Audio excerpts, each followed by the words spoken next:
रीता और पिंटू की आज शादी है।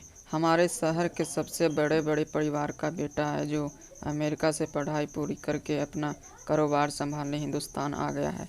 अखबारों में बहुत कुछ पढ़ने को मिला था उसकी योजना की सोच उसकी। और सरिता हमारे साथ पढ़ने वाली बेहद खूबसूरत लड़की है। सरिता की खूबसूरती और उसके पापा का समाज का इसी तो यह शादी तय हुई थी। संगीत आदि सारे रचनात्मक क्षेत्रों में रुचि रखने वाली और पढ़ाई करके कुछ बनने की चाह रखने वाली सरिता ने जैसा अमीर और पढ़ा लिखा पाने के लिए अपनी पढ़ाई अधूरी छोड़ दी।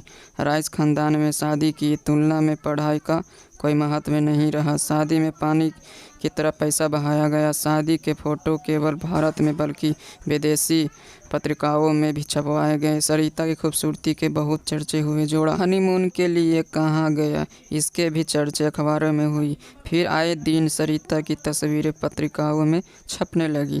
लोग उसे और वह पेज 3 की सदस्य बन गई। हम दोस्तों ने सरिता को फ़ोन किया और पूछा, चलोगी दिल्ली? हंसकर वह बोली, मैं तो कल शाम के ही उसे मिलने होटल में गई थी। हमारे बिजनेस हाउस ने ही तो यह आयोजित किया है। आज रात उनका खाना हमारे घर पर है। चाहते हैं घर की सजावट खास भारतीय ढंग से हो और व्यंजन भी लजीज हो, इसलिए आज मुझे घर पर रहकर सभी इंतजाम देखने होंगे। आप लोग गाना सुनकर आओ।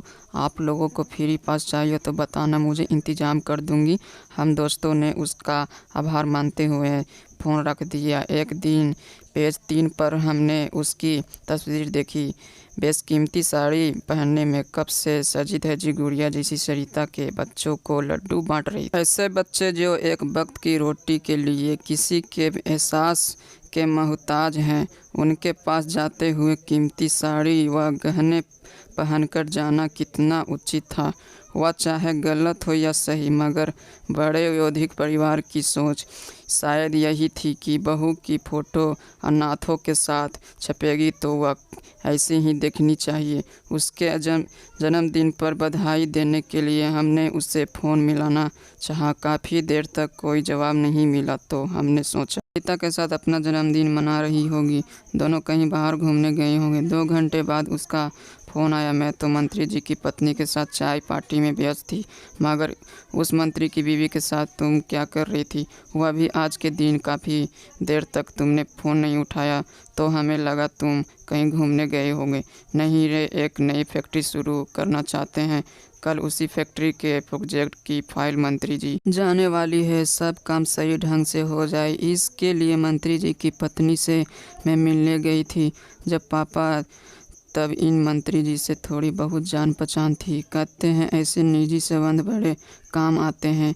फिर भी सरिता, शादी के बाद अजय के साथ यह तुम्हारा पहला जन्मदिन है तो सवेरे ही मुझे सरप्राइज गिफ्ट देकर मेरा जन्मदिन मनाना। पेरिस से मेरे लिए ऑरेंज कलर की साड़ी लेकर आए थे। तो दोस्तों, ऐसी ही मज़ेदार कहानियाँ सुनने के लिए हमें सपोर्ट करें। धन्यवाद।